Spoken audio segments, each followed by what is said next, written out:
দিকে খাবারের দোকানগুলো, এগুলো হচ্ছে ফুটপাতের দোকান, এগুলো হচ্ছে স্ট্রিট ফুডের দোকান।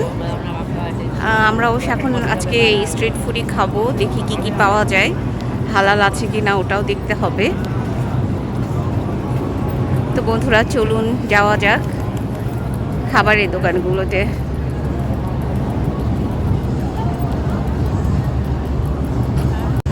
আমাদের ভীষণই খিদা লেগে গেছে আর আমরা এখন খাবো। দেখি খাবারের দোকানগুলো, অনেকগুলো দেখি স্ট্রিট ফুডের দোকান এখানে, দেখি যাই কি পাওয়া যায়, হালাল পাওয়া যায় কিনা খাবার। আমরা অর্ডার করেছি